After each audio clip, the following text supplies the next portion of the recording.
Hello everyone. Maglev trains. Maglev ટ્રેન્સનું નામ તો સાંભળેલું હશે. ક્યાં રન થાય છે? ચાઇનામાં આપણે જોઈ તો શાંઘાઈમાં. ત્યારબાદ જે આપણે જાપાનમાં. એની સ્પીડ આપણે જોઈ છીએ તો કેટલી હોય છે? 500 600 કિલોમીટર પર આર. તો મેગ્નેટિક જે રીતે કઈ રીતે રન કરે છે, તો એ ટેકનોલોજીનું નામ છે મેગ્નેટ પ્લસ લેવિએશન. એમાં આપણે જોઈ તો લખેલું છે how trains float and fly. Trains float કરે છે, હવામાં રહે છે.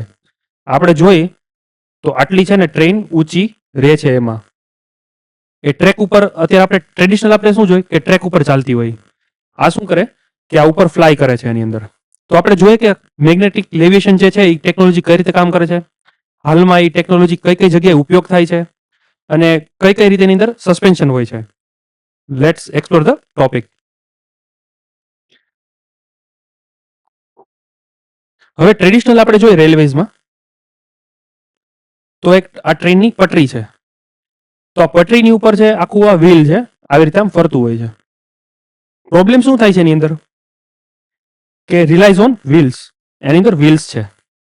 સેકન્ડ કે જે ટ્રેક છે, આ જે ટ્રેક છે એની અંદર સતત ને સતત કોન્ટેક્ટ થતો હોય છે વ્હીલ્સનો અને પટરી હારે. તેથી કરીને શું થાય છે, ફ્રિક્શન બહુ ઝાઝું બધું હોય છે એની અંદર. હવે ફ્રિક્શન હોય તો એની સ્પીડ હોય એની શું થાય, લિમિટ આવી જાય. અને ત્યાં આપણે જોઈ કે વેર અને ટેર અને જોવા મળે છે. પટરીને ચેક કરવા માટે સતત નીકળવું પડતું હોય છે, એટલે વેર અને ટેર ત્યાં થાય છે. આ ટ્રેડિશનલ છે. જ્યારે મેગ્નેટિક લેવિએશન જે ટ્રેન છે એ શું કરે છે, એમાં વ્હીલ્સને એલિમિનેટ કરે છે. શું કરે છે? વ્હીલ્સને એલિમિનેટ કરે. હવે એની રિઝલ્ટ શું આવે છે, તો રિઝલ્ટ 1 તો કે 10 mm સુધી આ ઊંચી હવામાં ચાલે છે, બરાબર, રાઈટ? કોન્ટેક્ટ તો થતો નથી પટરી હારે. તો શું થાય? ઝીરો ફ્રિક્શન આવે, કોઈ ઘર્ષણ જ ન થાય, કોઈ રબિંગ ફોર્સ જ ત્યાં હોય નહીં. પછી સેકન્ડ શું રિઝલ્ટ આવે એના હિસાબે, તો એની સ્પીડ વધી જાય. 400 કિલોમીટરથી લઈ 600 સુધી પણ જઈ શકે. રિઝલ્ટ થર્ડ, એકદમ અલ્ટ્રા સ્મૂથ રીતે જાય અને વાઇબ્રેશન ફ્રી રાઈડ આપણને જોવા મળે. જ્યારે ઇન્ડિયન જે રેલવેઝ હોય આપણે એ જોતા હોય તો કેવો અવાજ આવતો હોય આપણે બેઠા હોય ત્યારે અને આમ ચાલતી હોય ત્યારે, રાઈટ? તો એવું આમાં થાય નહીં. પણ જે આજે છે આપણે બનાવીએ ટ્રેન એ કેવી છે, ન્યૂ છે. Requires entirely new, highly expensive, custom built tracks and stations. હવે જે આપણે જૂના જ બધા છે જે ટ્રેક્સ ની બધું, એ તો આપણે એમાં ન ચાલે. તો નવા ટ્રેક્સ બનાવવા પડે, એક્સપેન્સિવ હોય અને ત્યાં બધું સ્ટેશન્સ પણ ક્રિએટ કરવા પડે. ઇન્ફ્રાસ્ટ્રક્ચરનો કોસ્ટ વધી જાય. પછી આપણે જોઈએ કે હાયરાર્કી કે ફિઝિકલ ફોર્સિસ છે એના આપણે લેવલ્સ જોઈએ. કયા સ્ટ્રોંગ ફોર્સિસ છે અને કયા વીક ફોર્સિસ છે. તો સૌથી સ્ટ્રોંગમાં સ્ટ્રોંગેસ્ટ ફોર્સ હોય તો એ ન્યુક્લિયર ફોર્સ છે. પછી સેકન્ડ વીક ન્યુક્લિયર ફોર્સ આવે. ત્યારબાદ ઇલેક્ટ્રોમેગ્નેટિક ફોર્સ આવે અને ફોર્થ ગ્રેવિટી. અને ગ્રેવિટી છે એ શું છે કે સૌથી વીકેસ્ટમાં વીકેસ્ટ ફોર્સ છે, રાઈટ? એટલે કે ટ્રેન જ્યારે ચાલતી હોય ત્યારે ગ્રેવિટી હોય, અર્થની ગ્રેવિટી, એ શું કરશે, એને હંમેશા નીચે પુલ કરશે, ધરતી ઉપર આવી જાય, બરાબર, ટ્રેક ઉપર. તો હવે માની લઈએ કે આપણે એને ઉપર જે ટ્રેકની ઉપર ચલાવી હોય તો શું કરવું પડે, તો આપણે કયો ફોર્સનો યુઝ કરવો પડે? Electromagnetic force. ઇલેક્ટ્રોમેગ્નેટિક ફોર્સનો યુઝ કરીએ, માની લઈએ કે અર્થની ગ્રેવિટી છે એને પુલ કરે છે અને સામે આપણા ઇલેક્ટ્રોમેગ્નેટિક ફોર્સ છે. આપણે જો યુઝ કરીએ તો શું કરે, આ કોઈ પણ જે વસ્તુ હોય કે ટન્સ ઓફ ટન્સ ની વસ્તુ હોય, ટ્રેન હોય, બરાબર, એને ઉચકી શકે. આવી રીતે કામ કરે છે, રાઈટ? પ્રિન્સિપલ. હવે એની અંદર વાત કરીએ હાઉ ઇટ લિફ્ટ્સ ઇલેક્ટ્રોમેગ્નેટિક સસ્પેન્શન. હવે આની અંદર બે જાતના સસ્પેન્શન હોય. પણ આપણે ફર્સ્ટ આપણે જોઈએ ઇલેક્ટ્રોમેગ્નેટિક સસ્પેન્શન. આપણે આગળ વાત કરી ઇલેક્ટ્રિસિટીનો કઈ રીતે યુઝ કરે છે. હવે આ કઈ વસ્તુ છે? પુલ મેથડ છે. આપણે જોયું છે પુશ અને પુલ મેથડ. આ છે પુલ મેથડ. પુલ એટલે ખેંચે, એના ઉપર ઉપર ખેંચે આવી રીતે. અહીંયા મેગ્નેટિક, અહીંયા માની લઈ કે મેગ્નેટિક પુલ છે અહીંયા, અને આવી રીતે ટ્રેનને ઉપર ખેંચશે, રાઈટ. અને કેટલો ગેપ છે? 10 mm સુધીનો ગેપ અહીંયા હશે આવી રીતે. એટલે ટ્રેન એટલી લિફ્ટ થઈને ચાલશે. હવે આની અંદર શું કરે છે? એક ટ્રેક હોય, તો આ ટ્રેક જે હોય એની અંદર શું હશે? મેગ્નેટ્સ હશે, જેમાં north pole, south pole, north pole, south pole, north north, south, એવી રીતે. અને સાથે શું કરશે? એની અંદર ઇલેક્ટ્રિસિટીને ત્યાં જે એસી કરંટમાં હશે એને ત્યાં શું કરશે? ત્યાં છોડવામાં આવશે, જેથી કરીને એવી રીતે ફોર્સ બનશે કે ટ્રેન આગળ ચાલતી જાય અને પોતે લિફ્ટ થતી જાય, રાઈટ. આવી રીતે મેગ્નેટિક પોતાને લિફ્ટ કરી દેશે ઉપર. એટલે આની અંદર પુલ મેથડમાં શું કરે છે? યુઝ પાવરફુલ ઇલેક્ટ્રોમેગ્નેટ્સ, બરાબર, જે ઇલેક્ટ્રિસિટી થી એક્ટિવેટ થાય છે. The magnet pull the train upward towards the metal guideway from underneath. એટલે મેગ્નેટ જે છે, રાઈટ, શું કહે છે? મેગ્નેટ છે એ શું કરશે? પોતાને પુલ કરશે ઉપર, જ્યારે ઇલેક્ટ્રિસિટી ત્યારે છોડવામાં આવે ત્યારે. હવે એની અંદર શું છે? એવી રીતે નહીં કે કંટ્રોલની બહાર વહી જાય ટ્રેન. તો એની અંદર શું હશે? સેન્સર્સ હશે, સ્પેશિયલાઇઝડ સેન્સર, જે કોન્સ્ટન્ટલી શું કરશે? ટ્રેકને મોનિટર કરશે ટ્રેકને, અને એડજસ્ટ કરશે મેગ્નેટિક પુલને, રાઈટ. જેથી કરીને ટ્રેન કેટલું ફ્લોટ કરશે? 10 mm સુધી ઉપર ફ્લોટ કરશે. પછી પરફોર્મન્સ. આ જે ટ્રેન છે એ કેટલી સક્સેસફુલી જે રન કરી શકે? 500 કિલોમીટર સુધી, રાઈટ. તો આવી રીતે કામ કરે છે ઇલેક્ટ્રોમેગ્નેટિક સસ્પેન્શન. જ્યારે ઇલેક્ટ્રિસિટી જે પટરી ઉપર છોડવામાં આવે છે ત્યારે મેગ્નેટિક જે હોય એ પોતાને ઉપર પુલ કરી દે છે, રાઈટ. આવી રીતે. પછી આપણે જોયું સસ્પેન્શન, એ હતું ઇલેક્ટ્રોમેગ્નેટિક. હવે આપણે જોઈ છીએ સેકન્ડ, ઇલેક્ટ્રોડાયનામિક સસ્પેન્શન. હવે આની અંદર શું છે? આની અંદર આપણે પટરી જોઈને તો કેવો છે? યુ શેપ છે, આવી રીતે. આમ કેવો છે? You shape. અને ટ્રેન છે એ આવી રીતે આમ અંદર છે, રાઈટ. અને આવી રીતે અહીંયા ગેપ છે. આપણે જોયું તું ઇલેક્ટ્રોમેગ્નેટિક સસ્પેન્શન જે પુલ મેથડથી કામ કરે છે, અને આ જે કામ કરશે એ પુશ મેથડથી કામ કરશે. હવે આની અંદર શું હશે? કે સુપર કન્ડક્ટિંગ મેગ્નેટ હશે, જે આ બધી જગ્યાએ આપણે જોઈએ છીએ, રાઈટ. તો ત્યાં શું હશે? સુપર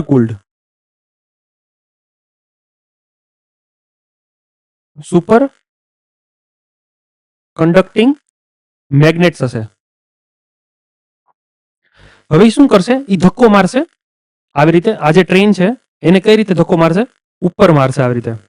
એને શું કહેવાય? મેગ્નેટિક રિપલ્શન કહેવાય. આવી રીતે ટ્રેનને શું કરે? ધક્કો મારે ઉપર, મેગ્નેટિક રિપલ્શન પુશ કરશે, રાઈટ. એટલે શું થાય છે? As the train moves forward, જેમ જેમ ટ્રેન આગળ જાય તો super cooled magnets induce electric currents in the track coils. આ બધા કોઇલ્સ છે, રાઈટ. એ શું છે? ટ્રેકના બધા કોઇલ્સ છે ત્યાં. એટલે જેમ જેમ આગળ જશે એમ ઇલેક્ટ્રિસિટી જનરેટ થશે ને એ રીતે પુલ કરશે. This create second opposing magnetic field that force the train upward. એટલે જેથી કરીને ટ્રેન ઉપર રહેશે. અને આમાં કેટલો ગેપ હોય? આપણે જોઈ, ઓમાં 10 mm નો ગેપ હતો ઇલેક્ટ્રિક મેગ્નેટિક સસ્પેન્શનમાં. અને આમાં કેટલો ગેપ હશે? 100 mm નો ગેપ હશે. એટલે એટલું ઊંચું ચાલશે, રાઈટ. અને જેટલું ઊંચું ચાલે એથી કરીને સ્પીડ વધે તો કેટલી સ્પીડ સુધી પહોંચી શકે? 600 કિલોમીટરની સ્પીડ સુધી પણ પહોંચી શકે. પછી આપણે જોઈએ કે અને આને સ્ટાર્ટ કરવા માટે શું કરવું પડે? જે આપણે જોઈ જે ડાયનામિક સસ્પેન્શન હતું એના માટે, તો કે ભાઈ ત્યાં વ્હીલ્સની જરૂર પડશે હંમેશા. ઈ જે ટ્રેન હશે એની અંદર, રાઈટ. શું કામ વ્હીલ્સની જરૂર પડશે? કારણ કે લો સ્પીડમાં કામ કરી શકશે નહીં. હવે એને એક્સેલરેટ કરવું પડે, સ્પીડ એની કેટલી કરવી પડે, 100 થી ઉપર કરવી પડે, ત્યારે એ ફોર્સ જનરેટ થાય અને વ્હીલ્સ બધા અંદર વહી જશે, રાઈટ? જેથી કરીને ટ્રેનને એ લેવિએટ કરશે અને વ્હીલ જે પછી છે આપણે જોયું કે એ અંદર ઇન્ટરેક્ટ થઈ જાય. અને આ ક્યાં યુઝ થાય છે? Japan, right? 603 કિલોમીટરની સ્પીડ પણ છે ત્યાં ટ્રેનની. એટલે હવે ડિફરન્સ આપણે જોઈએ.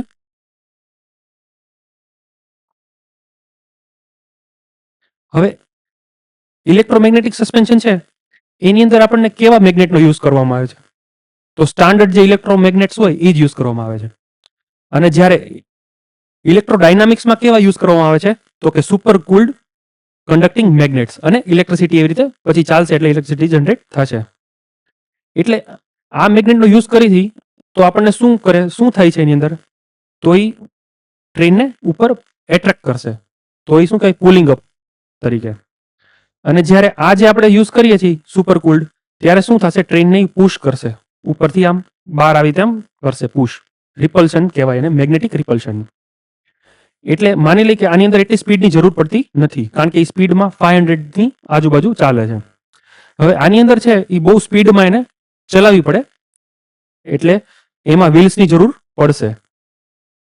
એટલે એને 100 કિલોમીટરની સ્પીડ છે ત્યાં સુધી પહોંચાડવું પડે, ત્યારબાદ આ સિસ્ટમ કામ કરશે. અને એનો ટ્રેક છે એ કઈ રીતે હશે? ઇલેક્ટ્રોમેગ્નેટિકમાં ટી શેપનો હશે, ટી શેપનો, રાઈટ? અને આની અંદર કેવું હશે? યુ શેપનો. આપણે જોયું હતું કઈ રીતે યુ શેપનો આવી રીતે છે ટ્રેક. એટલે આની સ્પીડ છે એ કેટલી થશે? 500 કિલોમીટર સુધીની. અને ઇલેક્ટ્રોડાયનામિક્સમાં કેટલી સ્પીડ રહેશે? 600 કિલોમીટર સુધીની, રાઈટ? જાપાન. પછી આ ઇલેક્ટ્રિસિટી જનરેટ કરે અને કઈ રીતે એ મેગ્નેટ્સ હોય અને કઈ રીતે કામ કરે એ આપણે જોઈએ. હવે માની લઈએ કે આ ટ્રેક છે, એમાં બધા પોલ્સ છે, north pole, north pole, south pole, north pole, south pole, આવી રીતે, રાઈટ? પછી ઇલેક્ટ્રિસિટીને શું કરશે? એસી કરંટમાં એને શું કરશે? ત્યાં છોડશે. જેથી કરીને આ જે ઇલેક્ટ્રિસિટી છે એ કઈ રીતે જનરેટ કરશે? જોઈ શકો છો કે અહીંથી આ બાજુ જશે, રાઈટ? પછી આ બાજુથી આવી રીતે પાછળ જશે અને આવી રીતે આગળ આવશે. જેથી કરીને શું કરશે? Opposite poles attracts. અને અહીંયા જે શું છે? નોર્થ પોલ છે, અહીંયા છે સાઉથ પોલ છે. તો આવી રીતે આખો ટ્રેક હશે એ શું કરશે? ટ્રેનને આવી રીતે ફોરવર્ડ કરશે આગળ, રાઈટ? એટલે આવી રીતે કામ કરે છે. હવે સ્પીડ હોય એને ઇન્ક્રીઝ કરવી હોય તો શું કરે? તો કે આપણે જે એસી કરંટ છે એને શું કરે? વધારશે, રાઈટ? જેથી કરીને મેગ્નેટિક ફિલ્ડને શું થાય? એ ફ્લિપ થશે જલ્દી fast, north pole south pole, south pole north pole, એ રીતે. અને પુશ અને પુલ સાયકલને કન્ટિન્યુ કરશે અને ટ્રેન આગળ વધશે. હવે મેગ્નેટિક અને રીજનરેટિવ બ્રેકિંગ, રાઈટ? સ્પીડને ઇન્ક્રીઝ ડિક્રીઝ કરે તો એ નોર્થ પોલ અને સાઉથ પોલમાં અને સાઉથ પોલને નોર્થ પોલમાં કન્વર્ટ કરે, એ રીતે મેગ્નેટિક બ્રેક લાગશે. જ્યારે રીજનરેટિવ બ્રેકિંગમાં શું હોય? તો એની અંદર શું થાય કે આ જે બધી વસ્તુ હોય, એનર્જી, એની જે એનર્જી હોય સ્ટાર્ટિંગમાં આપણે જોઈએ તો એનર્જી બધી જે પ્રોડ્યુસ થાય એ શું થાય? એ સ્ટોર કરે. એ સ્ટોર કરીને એ કઈ રીતે બ્રેકિંગમાં યુઝ કરશે? Regenerative braking. માની લે કે મેગ્નેટિક્સની જે બ્રેક લાગતી નથી તો આ બ્રેક પણ કામ લાગશે એની અંદર, રાઈટ? પછી સેફટી માટે શું હોય છે? તો એન્ટી ડ્રિફ્ટ. અહીંયા આપણે જોઈ છીએ તો એન્ટી ડ્રિફ્ટ, બરાબર? એ શું કરે છે? એ સેકન્ડરી સ્ટેબિલાઇઝિંગ મેગ્નેટ્સ છે. બે બાજુ આવી રીતે રાખવામાં આવશે મેગ્નેટ્સ, જેથી કરીને હોરિઝોન્ટલી પોતાના ટ્રેકથી આમ નીકળી જાય નહીં બહાર. પછી ફ્રિક્શન બ્રેક્સ. હવે માની લઈએ કે ટ્રેડિશનલ આપણે બ્રેક્સ જોઈતી મેગ્નેટિક, એ ફેલ થાય તો આવી જે ઓટોમેટિક્સ તે પણ બ્રેક હોય છે આની અંદર, એ લગાડી શકે. પછી ઓક્ઝિલરી વ્હીલ્સ. હવે સેફ લેન્ડિંગ માટે એનો વ્હીલ્સ પણ આપણે જોયા છે કે વ્હીલ્સ પણ છે, રાઈટ? પછી ઇકોનોમિકલી આ જે છે એમાં બેરિયર્સ આપણને શું નડે છે? કે કોસ્ટ, એક્સપેન્સ એના છે ને બહુ વધારે છે. હવે પર કિલોમીટર કેટલા રૂપીસની જરૂર પડે છે? 580 ટુ 720 કરોડ્સની જરૂર પડે છે. આટલા રૂપીસ જોઈ આખો બધો નવા ટ્રેકથી માંડીને મેગ્નેટ્સ, ઇલેક્ટ્રોમેગ્નેસિટી, પછી જે છે આપણે જે સ્ટેશન્સ બધું ક્રિએટ કરવા માટે. અને રેઝિસ્ટન્સ વોલ્સ એની અંદર બીજું શું જોવા મળે છે કે માની લે કે આવો શેપ છે, રાઈટ? તો એ શું કરશે, જ્યારે એર અહીંથી આવશે તો એ ફ્રિક્શન ક્રિએટ કરશે. તો એ ટેકનોલોજી આપણે કેવી બનાવી જોઈએ કે આવી રીતે આમ વિન્ડમાં આવો શેપ કેવો હોવો જોઈએ, આ રીતે, જેથી કરીને વિન્ડ આવી રીતે ઇઝીલી એરોડાયનામિક્સ આનું આવી રીતે હોવું જોઈએ, તો વિન્ડ્સ આરામથી પસાર થઈ જાય, રાઈટ? જેથી કરીને ફ્રિક્શન એટલું જોવા મળે નહીં. હવે ખાલી ટ્રેન્સમાં જ આ યુઝ નથી થતું, જે મેગ્નેટિક લેવિએશન છે તો ક્યાં યુઝ થાય છે? ટર્બાઇન્સમાં. ટ્રેડિશનલ ટર્બાઇન્સ હોય એ બોલ્ટ એની ઉપર કામ કરતા હોય ને આ રીતે ફરતા હોય, પણ આમાં મેગ્નેટિક્સનો યુઝ કરી તો સ્પીડ જાજી એની અંદર મળે આપણને, ફાસ્ટર રોટેટ કરે અને એની અંદર વેર અને ટેર થતો નથી. પછી એરક્રાફ્ટમાં આપણે જોઈ તો કે આ એરક્રાફ્ટ આપણે જ્યારે લોન્ચ કરીએ ત્યારે પણ એમાં લિનિયર મોટર્સનો યુઝ કરે છે, જેથી કરીને સ્પીડમાં એરક્રાફ્ટ લોન્ચ થઈ શકે. પછી ડીએનએ સિક્વેન્સિંગમાં, બાયોલોજીમાં આપણે જોઈએ તો આપણે યુઝ થાય છે મેગ્નેટિકનું, કારણ કે ડીએનએ સિક્વેન્સિંગ મશીન હોય એ ટોલરેટ ન કરી શકે મેકેનિકલ વાઇબ્રેશનને, તો એમાં આપણે આ યુઝ કરીએ તો ફાયદો થાય. પછી ફેક્ટરી ઓટોમેશનમાં માની લો કે કોઈ મેન્યુફેક્ચરિંગ કરતા હોય સેમિકન્ડક્ટરનું, ત્યારે યુઝ થઈ શકે. સીએનસી મશીનની અંદર, પછી માઇક્રોસ્કોપિક એક્યુરેસીની જ્યાં જરૂર પડે ત્યાં યુઝ થઈ શકે, કારણ કે એ સ્મૂથ મુવમેન્ટ ઉપર કામ કરે છે, રાઈટ? તો આ હતો આજનો topic, magnetic levitation. Thank you so much. Please like, share and subscribe the channel.